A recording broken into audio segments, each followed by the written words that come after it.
Alright, Shalom, good morning to the nation of Israel. I'm back with another video. This is a special video. It's going to be, I think I'm going to title, it's going to be called The Book of Enoch. And it's going to be about, a subject, a lot of brothers and sisters have really been stuck up on. Just stuck on this doctrine about fallen angels and giants, Nephilim, and all this other stuff. And, this doctrine that a lot of has been questioning on, or been running with, or parroting, answers from other teachers, and trying to say that there are angels who the Father casted out, and out forth came giants, and then later Esau, the white man, and all this other stuff. What I'm going to do, I'm going to show you the quote in the scriptures, through Genesis the 6th chapter and all this other stuff and all the other scriptures that others has been using precepts of trying to prove that there were fallen angels. I'm gonna break all of it down. I'm gonna break down, Cain, the Cain, Mark of Cain, and all this stuff. I'll break down all of this. But what I'm gonna do, I'm gonna show you according to scriptures, the stuff that has been taught, and I'm gonna correct it. This is not some out of pride, but it's something to reveal the truth. Brothers and sisters, who are coming new into this, and they're having issues with this because of information that's been told to them. So, if you can, I want you to go to Genesis the 6th chapter. Now, the way I teach, brothers and sisters who are followers of me on my Facebook, on my YouTube channel, those who are followers of me on my YouTube channel, they know how I teach. You brothers know and sisters, you guys know how I teach. I teach where you actually follow along with the Bible with me. That means you grab your Bibles, you grab a Bible app, or you write down the scriptures on the pad, or whatever you need to do to remember it. Put this in memory. By Spirit, did you know that, okay, this is the correct doctrine that is righteously broken down. So, we're going to Genesis the 6th chapter real quick, alright? Here's Genesis 6 and 1. And it came to pass. Now, before I even officially begin, I'm reading from the King James Version Bible. The authorized King James Version Bible. Not the New King James. The authorized King James Version Bibles. Now, this is the version I stick with, and I know there was other versions that predates. Yes, you have the Ethiopian Orthodox. You have some people might use the Jewish Encyclopedia to, for further answering things. Some might use other versions of the Bible. Listen, I stick with the King James Version Bible because it's the one that I came into this knowledge with, and it's one I'm going to walk out, hopefully when the whole thing, goes off, that I still have this wisdom and knowledge and implemented in me when the Father teaches us our real language, our customs, and the correct doctrine. 100% righteousness. But I stick with the King James Version because it's closest to the Hebrew and Greek lexicon. That's why I stick with it. Now, me specifically, I don't really use the lexicon nor the Blue Letter Bible. I just study it and I break it down through spirit and truth. That's what I do. That's what all brothers and sisters should be doing. That's what I do. So I stick with the authorized King James Version. So all you brothers and sisters be talking about, what version Bible? Let's just stick with the King James Version. From Genesis to Revelations. I don't need to know Enoch. I don't need to know Joshua. I stick with Genesis, Revelations, and I don't need Dead Sea Scrolls. I just stick with this. It answers itself for you. Now, here's Genesis 6 and 1. And it came to pass, when men began to multiply on the face of the earth, and daughters were born unto them, that the sons of God saw the daughters of men, that they were fair, and they took them wives of all which they chose. And the Lord said, My spirit shall not always strive with man, for that he also is flesh, yet his days shall be 120 years. So now, what they like to do, this teaching mostly became famous through Elder Rakah, the elder of the GOCC, and then the teaching later parroted it to other members of the occult, of these occult leaders you see teaching on these streets through all the One West camps. Now, those who follow my videos, who are my followers on YouTube, you know that I teach 100% the truth of the Bible, that I don't teach that nonsense they do on these streets. I don't teach that vanity and that hatred to what they do on these streets. I don't rock with that spirit. That spirit is not what the Father is looking for. And they're false prophets too. I teach what the Bible is going to tell you. And I teach through spirit and I break it down. Now you should know that this Bible is full of metaphor and allegories. It's full with it. So you got to be careful with certain words that's being told to you. And something that doesn't really make sense, that contradicts it, you should know that that should be an allegory, metaphor that's being told to you. So when you read verse 2, that the sons of God saw the daughters of men, what does it mean? Who were the sons of God? Now most people run with, okay, it's the angels. We'll get to that. We'll get to that. Let's read verse 4. There were giants in the earth in those days, and also after that, when the sons of God came in unto the daughters of men, and they bare children to them. The same became mighty men, which were of old, men of renown. So they have to say that the fallen angels, who were the sons of God, that's what they're saying, made it with the women of the earth, and out forth came giants. These people with astronomical heights who rule the world, and it was very, very, very, very astronomically tall people. This is what they were saying. But what I'm going to show you, according to scriptures, what this is actually talking about. Now, let's find out. Let's break it down first, one step at a time. Who is the sons of God? Let's find out. Now, let's go to the book of, if you can, let's go to the book of Luke real quick. Alright, I hope y'all still following along. You know, patience. It takes patience to get the true understanding of the Holy Bible. You can't just rush everything, because then you're going to mess up all the time. Patience. Now, here's Luke 3:37, which was the son, which was the son of Methuselah, which was the son of Enoch, which was the son of Jared, which was the son of Malil, which was the son of Canaan, which is the son of Enos, which is the son of Seth, which was the son of Adam, which was the son of God. So right there it'll tell you.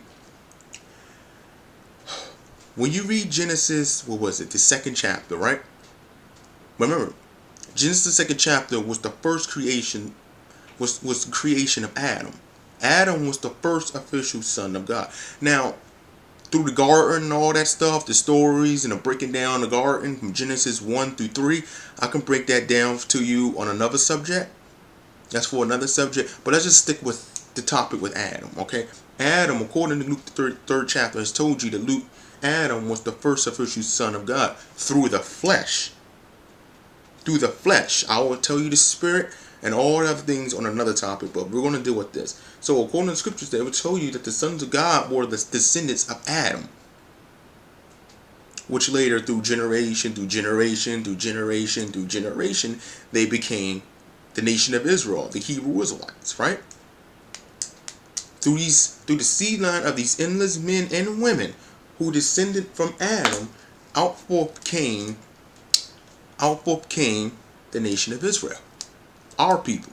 We are the sons of the living God, because we're the chosen people of God.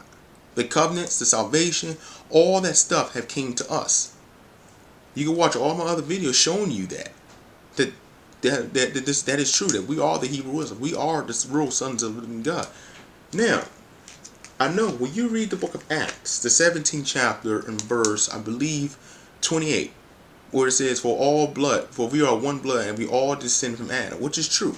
Every living being who live on this planet, we do descend from Adam. But that does not mean every single being are the chosen, are the sons of God. Does that make sense? I hope y'all understand that. When you read Acts 17 and 28, where it says we are all one blood, that we all descend from Adam. We all descend from Adam, but that does not mean we all are the sons of God. I hope you understand that concept. You know. Now, when you go back and read Genesis the 6th chapter, in verse 1, and verse 2, when you go back and read Genesis 6 and 2, that the sons of God. Now you have to understand. Okay, who were the sons of God? They were the sons of Adam, the children of Adam. Now let's read it again. The sons of God, the children of Adam, saw the daughters of men, that they were fair, and they took them wives of all that which they chose. So what they were doing, they were practicing interracial marriage. They were practicing interracial marriage. The same thing that the Father told us, our brothers and sisters today, as Hebrew Israelites, is to do not take heathens as husbands and wives. For you should go far away, for they'll lead you astray. If you read Deuteronomy 7, chapter verse 7. Verse 3, I'm sorry. Going all the way down. The Father told us, do not commit interracial marriage. To us, through Moses. To us, and before Moses. All the way, before even Adam was created. Through this infinite wisdom, the Father already knew. He already had a plan that I will have a chosen people, that I will give them the covenants. But my law comes first. The Father already had his laws implemented before man was even was created on this planet. He already created all that. He already had that in his mind. Through his infinite wisdom. He's omnipotent.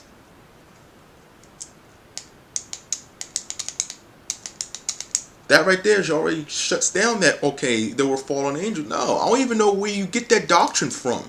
That you can try to say that the angels were descendants of God. Now, y'all may run to other translations, to try and say, oh, this said the angels will prove to you the angels were sons of God. No.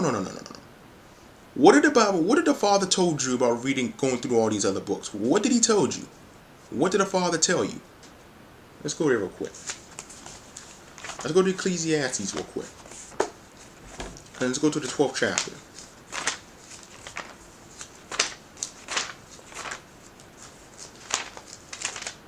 Patience with me, Israel.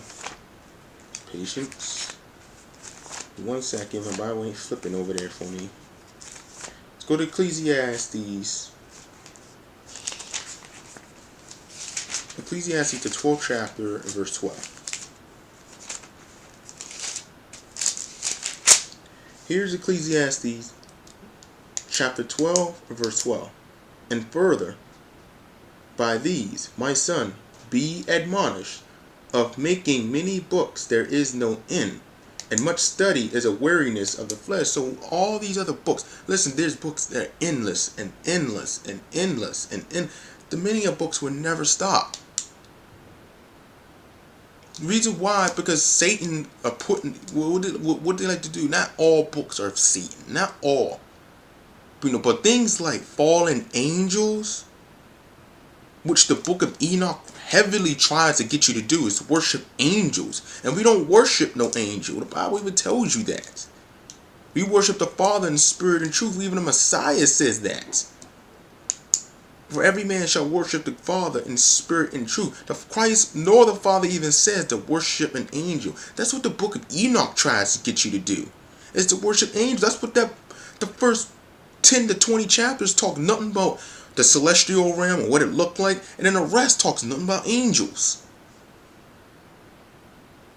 The first five chapters talks about the angels, saying that they were fallen angels. There were certain names of certain men, and they were running around mating with women.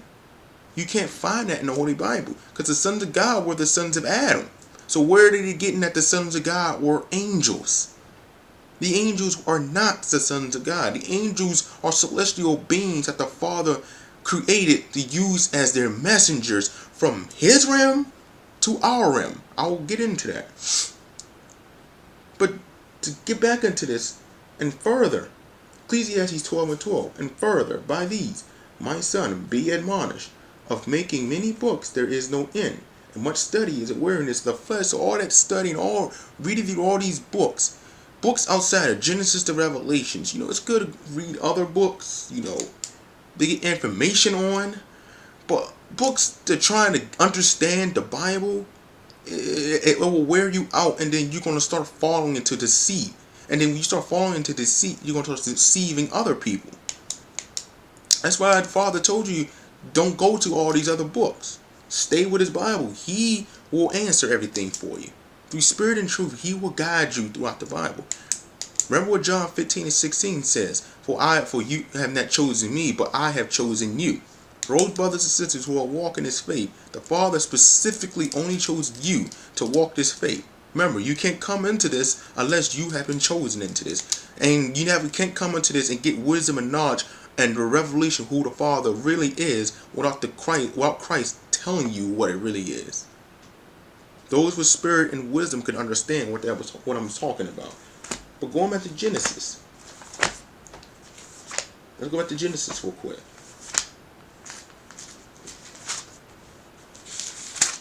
Now you can understand, okay, obviously, it can't be a fallen angel. There was no fallen angels. Because Genesis, what was it? Genesis, the 6th chapter, talks about that the sons of God, who were the sons of Adam, the perfect, where the righteous lineage came in, which our people still doing today, are committing interracial marriages. We're taking heathenistic women and heathenistic men, and we're mating with them, and it dilutes the holy seed, which the Father never ordained holy. So that's why the Father flooded the earth and only preserved Noah and his wife. That's why.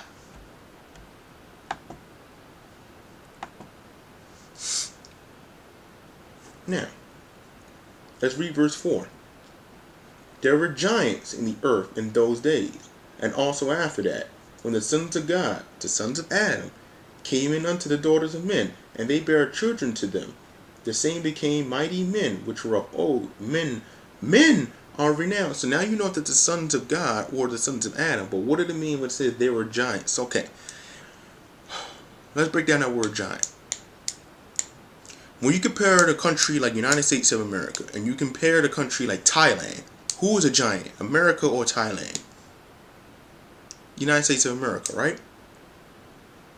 There's a huge power discrepancy between one power and the other.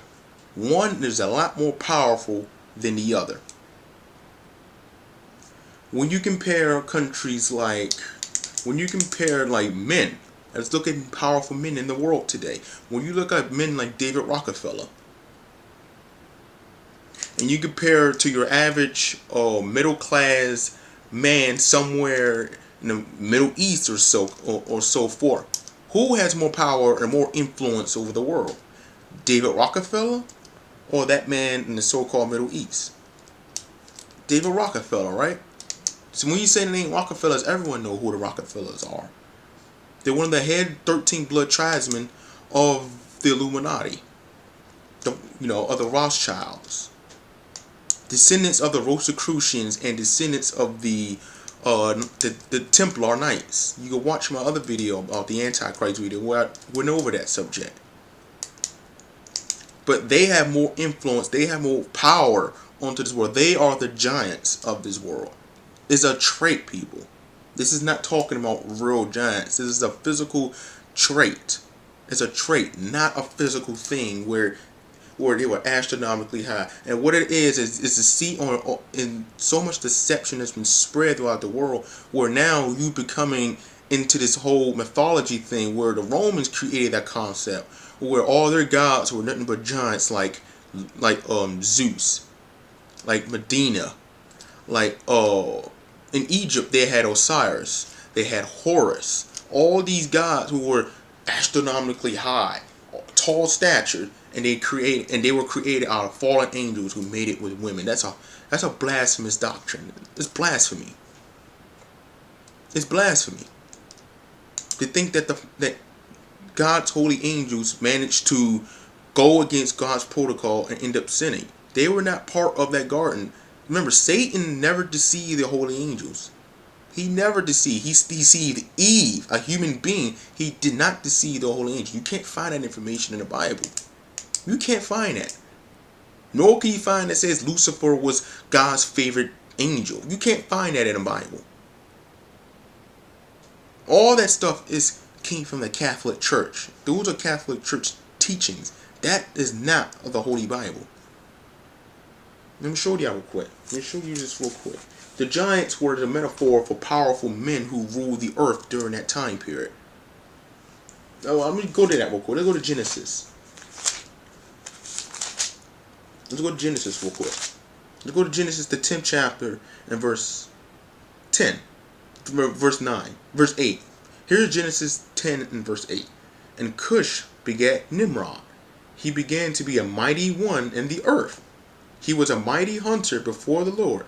Wherefore it is said, even as Nimrod, the mighty hunter before the Lord. Now, this is during the time of Nimrod. Nimrod will be what you call a giant. He was a mighty man. He was powerful. He was heavy influential when he created the kingdom of Babel. Where he had men build the Tower of Babel to astronomical heights so they can reach the heavens. And then Christ came down and destroyed it. But that's what the giants in Genesis the 6th chapter was talking about. It's not talking about real astronomically giants from mythology. That's blasphemy, and there's a lot of witchcraft, and it's false, and it's pagan. It's a paganistic teaching. It came from the Catholic Church, and then elders like Rakar from the GOCC gets his organization and his women and women to further teach that blasphemy. It's a lie. It's a lie. It's satanic. It's not, I can't sugarcoat it. It's the truth. It's satanic. I'm going to show you something. Let's go to Matthew, the 22nd chapter.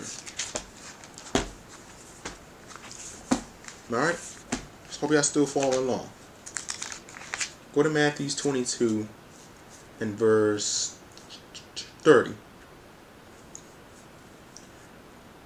Let's start with 29. Jesus answered. Now, for those who watching my videos who doesn't like me just saying Jesus, listen, I personally know his name is not Jesus Christ. I know that. I know there's no letter G in the Hebrew lexicon. There's no letter J in the Hebrew lexicon. There's no letter J in the Hebrew language. We all know that. But nobody knows the true, real name of the Most High. His brother's already on YouTube. He teaches that. I support it. No man on this earth knows the true revelations of the Most High in Christ until they come back. I can make a video about that if I wanted to. Right now, I feel that the subject has already been covered, but I can make a video. I studied with brothers and sisters about that subject. Do they take heed? Are they taking heed to that information? I don't know. That's on them. But I already know. Listen, no man knows the real name, true name of the Most High in Christ. So you stick to a name, you know. You want to say Yahushai, you want to say Yahushua, Yahab, Yahweh, Yahuwah, all these other variant names you brothers keep saying and sisters keep saying, fine. Keep saying it. I don't care. I don't care. We all serve the Lord God in Christ. We know who he is, the God of Abraham, Isaac, and Jacob, who has a son of God who will come back and redeem us, who is the Messiah. We all know who he is. So I just read the Bible as it is. I know his name, not Jesus. Verse 29. Jesus answered, said unto them, ye do err, not knowing the scriptures, nor the power of God. So brothers and sisters out there who parroting this false teaching, you do err, not knowing the scriptures. I'm going to show you. For in the resurrection, they neither marry, nor are given in marriage, but are as the angels of God in heaven. Right there would tell you, angels do not have sex. They don't. That is not in their protocol. That is not in their protocol. Matthew 22 and 30 just confirmed that angels do not have sex. And that right there would tell you that book of Enoch is a lie. Because the book of Enoch, I believe in the 3rd or maybe the 5th chapter, would tell you that angels did make women and out forth king of these giants that roam in the world. Now, right there tells you that's false. Angels do not have sex. So any brother or sister out there who consistently teaching that madness is committing blasphemy against the Most High. It's a satanic doctrine. Read it again. Matthew 22 and 30. For in the resurrection they neither marry nor are given in marriage, but are as the angels of God in heaven. So now this is talking about men and women, our people, what was it called in Ezekiel 37? The dry bones. The dry bones who are coming back into this knowledge, coming back into this wisdom. As we get more spiritually sound, as we get more spiritually powerful, more spiritually knowledge of the Most High in Christ. When we get older and older and older, and then when Christ comes back, exact his judgment, set up his new world order, his righteous kingdom that he will preserve for forever and ever generation, with the nation of Israel ruling all over the earth, right? His new world order and his rulership, right? We will be like holy angels until Christ's kingdom conjoins up with the Most High's kingdom. That we will be angels where we will no longer have to have sex anymore. We will be holy just like the angels. I'll go into that again. I will later go into that. I'll go into that subject too later in this chapter. But that's what that was talking about. We're our brothers and sisters, as we once kingdom of heaven gets established, where we go from Christ's kingdom, where Christ's kingdom after his 1,000-year millennium conjoins up with the Most High's kingdom, then we will be like holy angels. We'll be holy. We'll be so 100% perfect and righteous in spirit, where we don't need to have sex no more. We'll be like the holy angels. Angels do not have sex. Any brother or sister out there who teaches that is committing blasphemy. That's a lie. It's a satanic doctrine. Now, let's go to 2 Chronicles 18 and 18.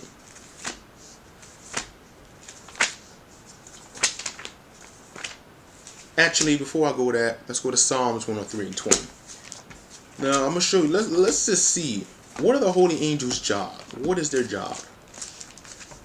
Let's just get that. So we know they are not considered the sons of God. They're just celestial beings who do the bidding of God, right? Let's try to solidify that. Let's go to Psalms 103 and 20. Psalms 103 chapter and verse 20.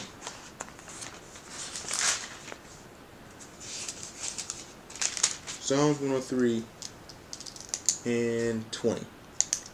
Bless the Lord, ye his angels, that excel in strength, that do his commandments, hearkening unto the voice of his word. Bless ye the Lord, all ye his hosts, ye ministers of his, that do his pleasure. Right? They will tell you the angels all do the commandments of the Most High. That's their duties, is to do the commandments of the Most High, hearken to his word, and do his bidding. Why is it that you think every time we was back in Israel, when we had the holy Lashon Kadash, the Hebrew dialect, the Hebrew tongue, the holy tongue, why do you think that every time we pray, a holy angel will come and answer? When Ezra prayed, when you read, what was it, First Ezra, the 4th chapter, when Ezra prayed, who came? The angel Michael came, right? He came and answered a prayer for Ezra about, the sins that the nation of Israel was committing. When Daniel prayed, who came to Daniel? An angel, correct? To help him interpret the visions that he was seeing.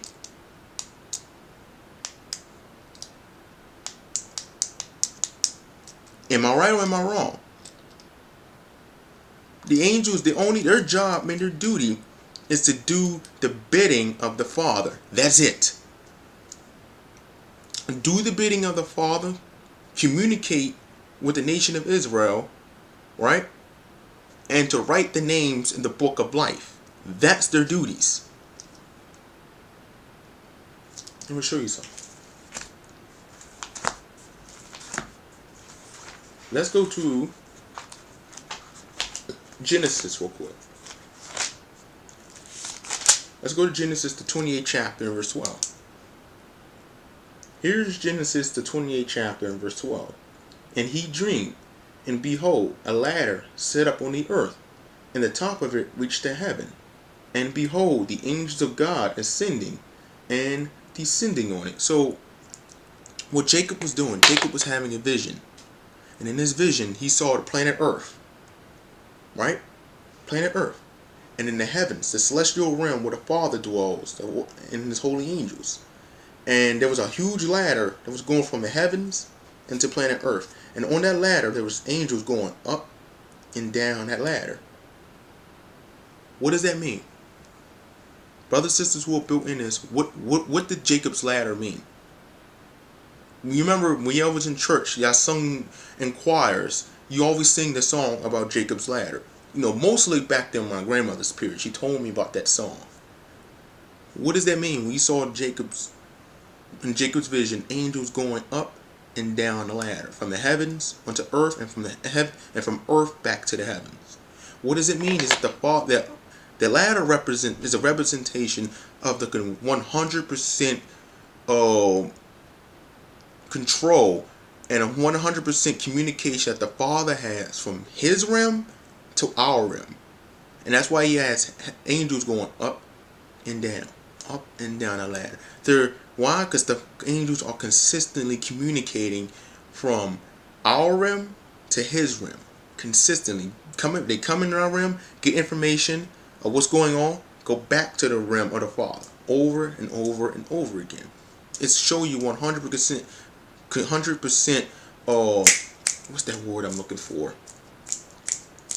The Father's always having 100%, pretty much, intervenes, right? That's what it is. He can have 100% intervene with His realm to our realm. He's always intervening with us at all times. That's how He stays up to date with us.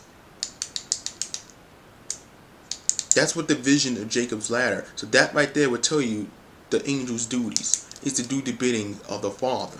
The ladder helps solidifies that, because they're going from the realms of the Father to our realm, and then our realm to the Father's, back and forth, over and over and over again. That's what Jacob was dreaming, and this dream was solidified what Psalms 103 and 20 was. Let's go back to Psalms 103 and 20. Let's go back to there. I hope now we are getting an understanding of, okay, this is starting to make a lot more sense than the fallen angels doctrine, which is blasphemy. Go back to Psalms 103 and 20. Here's Psalms 103 and 20. Bless the Lord, ye His angels, that excel in His strength, that do His commandments, hearkening unto the voice of His word. Bless ye the Lord, all ye His hosts, ye ministers of His, that do His pleasure. The Father says, the Bible says, bless the angels. The angels always do His bidding. They always do the bidding of the Father. That's their duties. So where is it that people are coming up saying that there are fallen angels who broke off from the Father and out forth came giants? Where are they getting that doctrine from? Let me show you something real quick. Let's go to Second Chronicles real quick. All right. Go to Second Chronicles, the 18th chapter, and verse 18.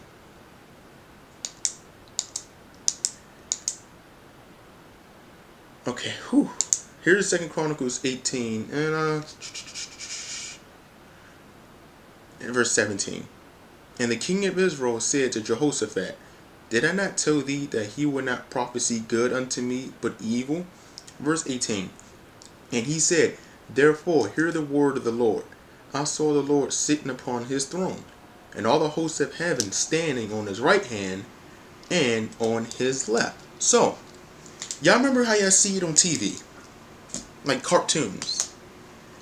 And so an event is going on, and a person's having a soliloquy. Not a soliloquy, but they're having a talk with their conscience. And on their right hand side, a little angel will pop up on their shoulder. And on the left hand side, a little devil, a demon, will pop up on their shoulder. And they're consistently going, and this person is consistently having, doubts of who to trust and who not to trust. Right? That's where they got that from. Now, the hosts of the heavens are standing on the right hand side. That's Christ. And the holy angels, Michael and all the other angels who's been talked about in the Holy Bible. That's what that was talking about. But who was sitting on the left? Let's read. And the Lord said, who shall entice Ahab, king of Israel, that he may go up and fall at Ramoth-Gilead? And one spake saying after this manner, and another saying after that manner. Then there came out a spirit. Listen to this. Then there came out a spirit, and stood before the Lord, and said, I will entice him. And the Lord said unto him, wherewith? And he said, I will go out, and be a lying spirit in the mouth of all his prophets, And the Lord said, thou shalt entice him, and thou shalt also prevail. Go out and do even so. So who is that lying spirit? Satan. It was Satan. Satan is sitting on the left-hand side, and he has his little false prophets, and he has his little dominions sitting on the left-hand side of the Father in the heavens right now. And it was Satan who tried to get the king of Israel and Jehoshaphat to continue in sin. See, Satan, he does the bidding of what the Father tells him to do. Remember what Proverbs the 16th chapter and verse 3 says. Remember, the Father creates good and evil. And the wicked. For he created he created the wicked even for the day of evil. Right? Am I right? He created the wicked even for the day of evil.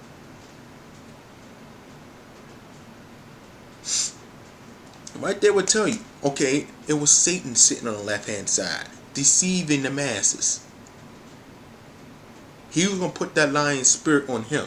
Just like you see today, Satan is in control of this world, and he's putting lying spirit into certain men to spread this false information that there was a fallen angels intermingling with women out forth king giants. That's Satan's duty, is to deceive the masses. It's a satanic blasphemous doctrine. Lying spirits. Let's read. Verse 22. Now therefore, behold, the Lord had put a lying spirit in the mouth of these thy prophets, and the Lord had spoken evil against thee. It is what it is, brother. Like I said, I made this video specifically to help brothers and sisters, but this is more like a response to a certain brother who I was speaking to. You know who you are. This is mostly for you. I hope you get understanding of what this is talking about. Because you're under a false teaching. It's a false teaching from the GOCC, but it did not originate from him. Because I don't know if you follow Elder Wakar, the GOCC. I can't say you do. But this is a teaching that he mostly pushes, and then this teaching mostly came from the Catholic Church. I'm very familiar with this teaching. It's false. It's satanic. This teaching came from Satan. Now I will go into Jude, and I will go into Peter's too. I will go into those two chapters. Now, especially Peter, you should know, brothers and sisters, brother, you should know that Peter, man. You should know that Peter mostly talks in metaphors and allegories. You should know that. Did not Paul warn you about Peter? Actually, no. Peter warned you about Paul. I'm sorry, but Peter spoke in metaphors and allegories throughout his epistles too. You should know that, man. They spoke in the spirit of Christ. And so, who was Christ? Christ spoke in parables. So, if Christ spoke in parables, what would his apostles speak like? If they were in the spirit of Christ, they would speak in parables too. Parables, allegories, metaphors, things that are hard to understand, but only for the elect to know, the children of Israel to know.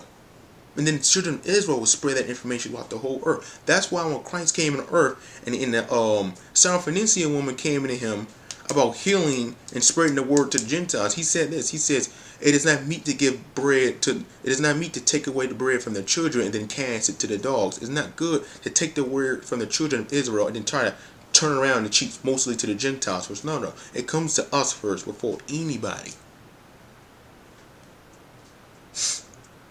But nah, brother. That fallen angel doctrine is false. It's a satanic doctrine. Now, let's go to the book of Jude. Alright?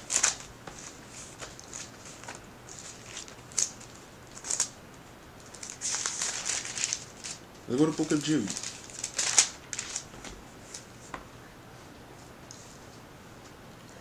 Here's Jude, the first chapter, and verse 6. And the angels, which kept not their first estate, but left their own habitation, he hath reserved in everlasting chains under darkness unto the judgment of the great day. Now, most people, mostly GOCC and other One West groups and organization in the occult group, most of these occult group leaders, that's what they are. They're not but cult leaders. That's what they are. They mostly teach that this is physical angels who left the kingdom of heaven and came onto earth, and then they end up turning evil. This is not what they're talking about. Remember what I just read in Psalms 103 and 20, that they are 100% under the control and guidance of the Father. They do everything the Father tells them to do. So there's no way they can break the Father's ways and end up doing their own thing. That's not that Satan never deceived the angels. He will never deceive the angels because he know he can't. He can deceive us why? Because we know the knowledge of good and evil. And we sin. We're fleshly human beings. They are celestial beings. They are mightier than us. There's no way they can sin, but we can. They're celestials. We are terrestrials. We're just normal human beings. That's why Satan comes to try and deceive us, but he's not going to go deceive them. He know darn well not going to do it. And plus, Satan only do the bidding of what the Father tells him to do. So why would a father tell Satan to deceive his angels? I want you to stop and make sense of that. The angel's job is to do the bidding of the Father. This is a metaphor. Now, this is an allegory. This is not talking about no physical angels. This is not what that's talking about. I'm gonna help you real quick. I'm gonna break this down for you. Let's start with verse 4. All right, because the name of this chapter is the doom of false teachers. That's what this is talking about, and you're teaching this madness in the group. You're teaching this, and all other brothers, sisters, and mostly brothers all over the world, all over who consistently teach this. The name of the chapter is actually the doom of false teachers. But I'm gonna read verse 4 for you. For there are certain men, crept in unawares, who were before of old ordained to this condemnation, ungodly men, turning the grace of our God into lasciviousness, and denying the only Lord God and our Lord Jesus Christ. I will therefore put you in remembrance, though ye once knew this, how that the Lord, having saved the people out of the land of Egypt, afterward destroyed them that believed not. So right there is talking about ungodly men, ungodly wicked men who are against the Father. So how is it that you go from ungodly wicked men into now magically the angels? I want you to make sense of that. This was an allegory. This is not talking about real physical angels. Now I want you to pay attention. Now I want you to listen. Let's read verse 5 again. I will therefore put you in remembrance, though ye once knew this, how that the Lord, having saved the people out of the land of Egypt. Who was redeemed out of Egypt? The children of Israel, the Hebrew Israelites, our people. We was redeemed out of Egypt. Nobody else. Yeah, there were Gentiles amongst us who left Egypt with us, but we were redeemed out of Egypt. Afterward, destroy them that believe not. So he destroyed those who not believe in the Father. When we got out of Egypt, and the Father made us wander around the desert for 40 years, 40 years or so, killing off a wicked generation. Because a lot of us still wanted to go back into Egypt, so he made us go around Egypt for 40 years just to kill off a certain amount of wicked generations so we can go see the Holy Land. That's what happened. So how does he go from that into angels? You have to pay attention to the words. Now, and the angels which kept not their first estate. What is an estate? An estate is your land you dwelled in. Your land, your home, where you dwelled in. Right? That's your estate. But left their own habitation. So now this is the word you've been hung up on. Habitation, yes. It does mean the place you dwelled at also. But also, yes, the angels are from the celestial realm. We know that. But this is not talking about no angel. This is an allegory. This has nothing to do with angels nor man. This is just talking mostly about Israel. Who was Jude? Here's Jude 1:1. Jude, the servant of Jesus Christ and brother of James, to them to them. Who is them? Israel. That are sanctified by God the Father and preserved in Jesus Christ and called. This is Jude, one of the apostles, giving a message to Israel. This is a message to the Israelites. This is to us. Now, let's break down this precept, verse 6. About the habitation and all that stuff. Let's break down that. Let's go to Lamentations 1 and 7. Lamentations, the first chapter, verse 7. Here's Lamentations 1 and 7. Jerusalem remembered in the days of her affliction and of her miseries all her pleasant things that she had in the days of old, when her people fell into the hand of the enemy, and none did help her. The adversaries saw her and did mock at her Sabbaths. So this is talking about when we was living righteously. We lived righteously. We lived holy. We was the top of the world. And now look at the conditions we're living in today. Will we not pull from our habitations? Will we not pull from our estate, which was Israel, into the lands we're dwelling in today? Will we not pull from that? Yes, we were. Deuteronomy 28 chapter will tell you that. Go back to the basics. Deuteronomy 28. This is what that was talking about. Jude 1:6 was talking about this. Let's keep reading. Jerusalem hath grievously sinned, therefore she is removed from her borders. She was removed. Israel, metaphorically, the people were removed from their borders. All that honored her despise her, because they have seen her nakedness. Yea, she sigheth, and turneth backward. Her filthiness is in her skirts. She remembereth not her last end. Therefore she came down wonderfully. She had no comforter. O Lord, behold my affliction, for the enemy hath magnified himself. This was that Jude 1:6 was talking about the Israelites. It was talking about Israel. The word angel was metaphorically an allegory representation of Israel when we was living like angels, when we were living in our home, when we was living righteously. We was living like we were angels. It's an allegory. Don't take the word as is. It's not what it's talking. You have to read it through spirit. That's why it says always in my videos, the Old Testament is wisdom, the New Testament is spirit. That is not talking about real physical angels. It's not.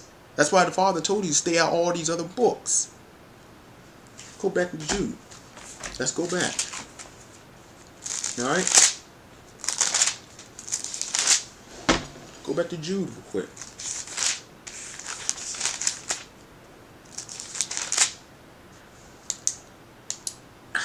Here's Jude 1:6. And the angels were kept not their first estate, but left their own habitation. He hath received an everlasting chains under darkness, unto the judgment of the great day. What was our darkness? Our darkness is losing the wisdom of the Most High God. And we were brought over here in the Americas through chains, right? Were we not thrown in chains on those slave boats, through cargo slave ships from the coast of West Africa all the way over here? Did that not happen? The prophecies did not happen. Yes, it happened. We were brought over here through chains, and we were still under the mental chains. A lot of us are still under mental chains where they don't even know the real wisdom of the Most High. A lot of us don't even know who we really are. That's what that was talking about. It is not talking about real angels. It's not. Come on, brothers. Come on. This is why you got to study, man. You have to study. Let's go to 2 Peter's real quick. Oops. Let's go to 2 Peter's, the 2nd chapter, verse 4. Alright? Matter winding down. I'm almost done with this.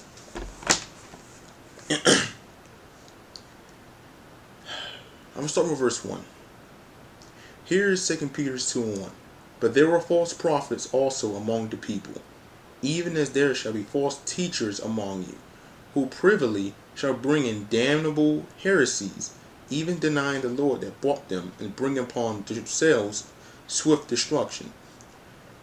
And many shall follow their pernicious ways, by reason of whom the way of truth shall be evil spoken of.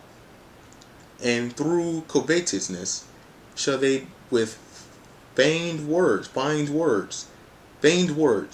make merchandise of you, whose judgment now of a long time lingereth not, and their damnation slumbereth not. Now, from 2 Peter 2 and 1 through 3 is talking about false teachers and false prophets, even amongst the nation of Israel. There were false prophets back then.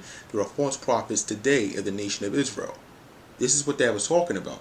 Now let's get to the verse 4. For if God spared not the angels that sinned, but cast them down to hell, and delivered them into the chains of darkness to be reserved unto judgment. Remember what did I just finish reading in Jude 1 and 6?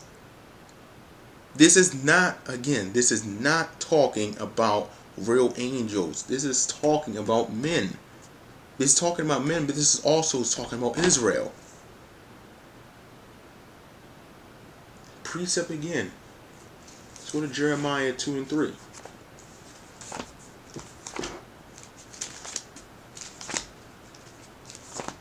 Jeremiah, the 2nd chapter, and verse 3. Let's go there real quick.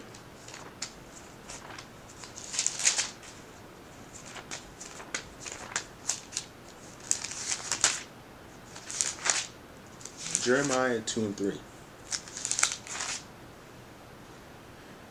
Here's Jeremiah 2 and 3. Israel was holiness unto the Lord, and the first fruits of his increase. All that devour him shall offend. Evil shall come upon them, saith the Lord. Right there. Did we not sin against the Most High, and now he casted us from heaven, our heaven, which was Jerusalem? That's the precept again. And that's Lamentations 2:1. Now, let's go to Lamentations 2:1.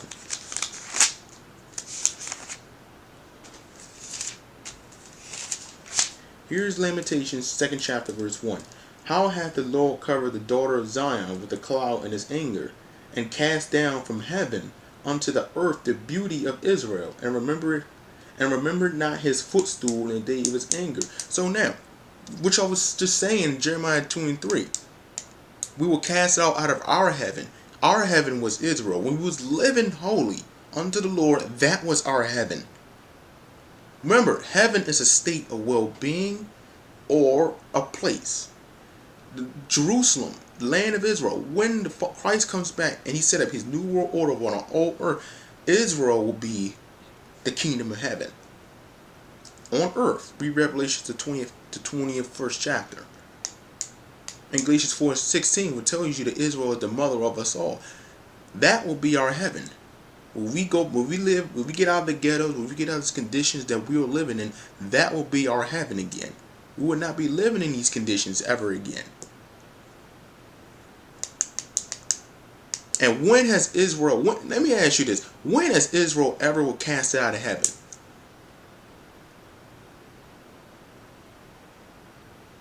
Well, for starters, we've never seen the kingdom of heaven yet. So right there would tell you that that's just an allegory. It's another allegory. It is not to be taken as literal. That's not literal in that context. You can tell.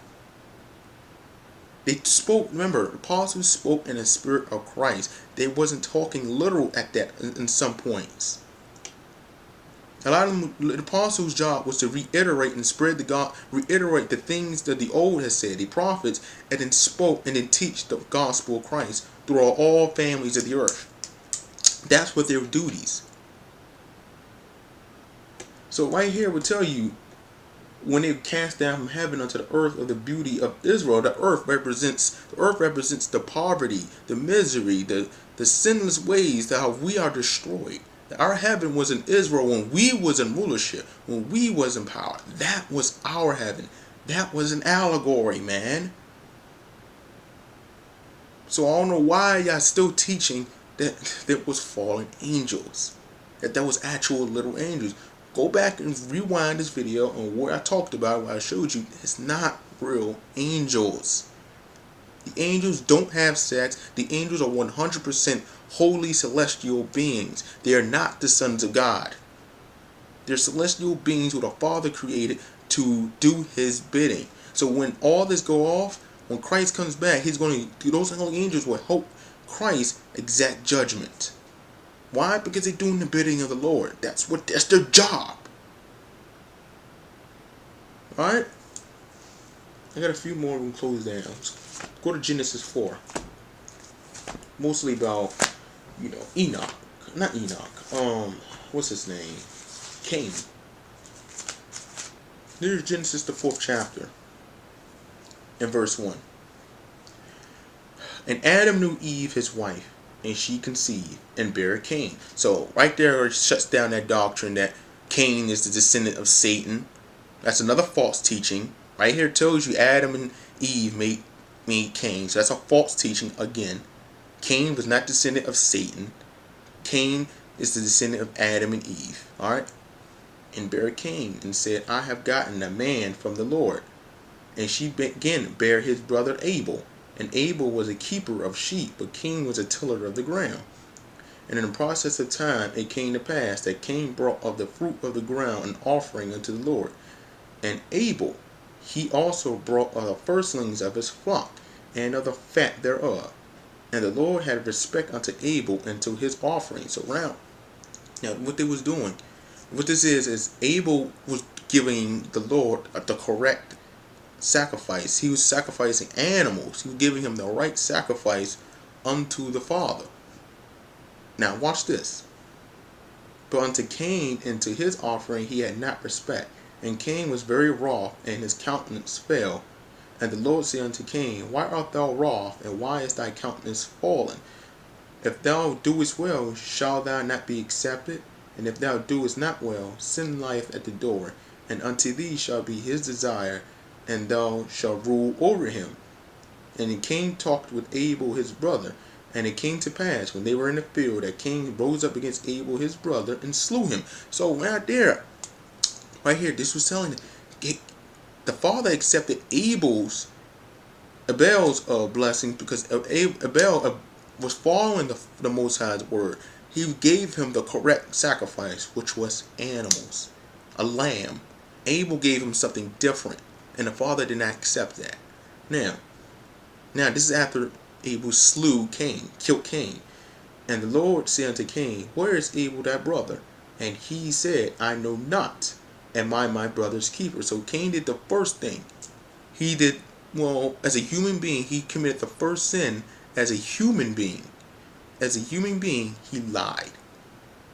He lied. He lied to the Father, right? And in verse 10, and he said, What hast thou done? The voice of thy brother's blood crieth unto me from the ground. And Cain committed the first murder. He committed murder. He killed his own brother out of bloodshed and jealousy. Now verse 11. And now art thou cursed from the earth, which hath opened her mouth to receive thy brother's blood from thy hand. When thou tillest the ground, it shall now henceforth yield unto thee her strength. A fugitive and a vagabond shalt thou be in the earth. So when it says a fugitive and a vagabond represents someone who is consistently out in the world. They have no home, they have nowhere to go, and that they will always have a target on their back. That was Cain. Cain's punishment, that was going to happen to him. That wherever he goes around the world, Cain will have a target on his back. That was the curse that the Father put on him. Now, listen to this. And Cain said unto the Lord, My punishment is greater than I can bear. So now, Cain is repenting. He's repenting. Now, most people overread this. He's repenting. He's repenting to the Father. Behold, thou hast driven me out this day from the face of the earth, and from thy face shall I be hid. And I shall be a fugitive and a vagabond on earth, and it shall come to pass that every one that findeth me shall slay me. So Cain is repenting. Now remember, if you read 1 Corinthians 10 and 9, a father would never put an affliction on something that you cannot bear. This was an affliction that Cain could not bear as a man. He did not want to go out in the world having to deal with people consistently having a target on his back. He didn't want to deal with that because that's a huge affliction that he could not bear. So now, what did the Father say to him? And the Lord said unto him, Therefore, whosoever slayeth Cain, vengeance shall be taken on him sevenfold. So right here. And it says, and the Lord said unto him, therefore whosoever slayeth Cain. So right there will cut that doctrine that, oh, it was just Adam, Eve, Cain, and Abel. No. There was more people already on planet Earth than those four. There was other people on Earth. Remember, that's a whole nother subject for a whole nother topic. But Cain and Abel was not the only people on Earth. There was more people on Earth during that time. That's why I say whosoever lays a hand on Cain, right? Vengeance shall be taken on him sevenfold. And the Lord set a mark upon Cain, lest any finding him should kill him. So now Cain repented to the father, but the father gave him something, a mark. Now, a lot of brothers and sisters, specifically in these One West doctrines, like to teach that he had a little white mark on his forehead, or he just turned white. He became the so-called white man, and he became wicked and ran the earth into what you know today. That's a foolish doctrine, man. You can't even find that in the Bible. You can't even find precepts to back that up. That's false. No, that did not happen. Cain repented, so why would the father consistently attack this guy if he repented wholeheartedly? I'm going to show you something. Let's precept off of that. Let's see what the mark of Cain is. Here's Psalms 91 and 11. Then I'm going to close out after this. Here's Psalms, the 91st chapter, and verse 11. Verse 10. Let's start with Psalms 91 and 10. There shall no evil befall thee, neither shall any plague come nigh thy dwelling. Remember, whosoever shall lay a hand on Cain, correct? Verse 10. There shall no evil befall thee, neither shall any plague come nigh thy dwelling. So whosoever, this is that precept. Verse 11. For he shall give his angels charge over thee, to keep thee in all thy ways. That was the mark of Cain, was a mark of protection. Cain was getting protected from the holy angels, that whosoever lays a hand on you, evil should come upon that man or woman sevenfold worse than what I could have done to you, Cain. That's the mark of Cain. It was not no little white mark on a man's forehead, or he was just turned to a so-called white man. That's a false, foolish, reprobate doctrine from One West on these guys in the street corner. That has nothing to do with that. No, Cain repented and he got protection from the Most High by angels, that whosoever do evil to Cain, evil should come upon that man or woman sevenfold worse than what the father could have done to Cain. That's what that was talking about. So was the book of Enoch true or not? It is false. Already, it is false. A lot of the stuff that brothers and sisters consistently have been parroting and teaching shows you it is false. By studying, you will see it's false. Don't read it. Don't. It's not canon. It's not canonized. It's a false book. It's full of paganism, pretty much. It's a paganistic book. I don't accept it. Yeah, it may reference Enoch, but I can make a book out of some random person. I can make a book out of Elijah and try to illustrate it that it's true. Does it make it true? I can make a book out of any random one. Like I can make a book out of Methuselah. Would that make it true? You brothers and sisters, you have to think. Think with wisdom and knowledge. You have to think and be careful. Don't always be quick to answer things. Stand back, stand fast, think, process the information, and then act out on it. Don't be so quick. You have to think about the subjects at hand. But right there will tell you, the book of Enoch is false. I broke it down. I showed you what those scriptures were actually talking about. I mean, I have to say, I expect this to be an hour, but it did. But, I say peace to the nation of Israel. Y'all consistently watch my videos. I have more ideas and subjects to go over, but that's the doctrine. Book of Enoch is false. It's satanic. Don't take it seriously. And peace to the nation of Israel.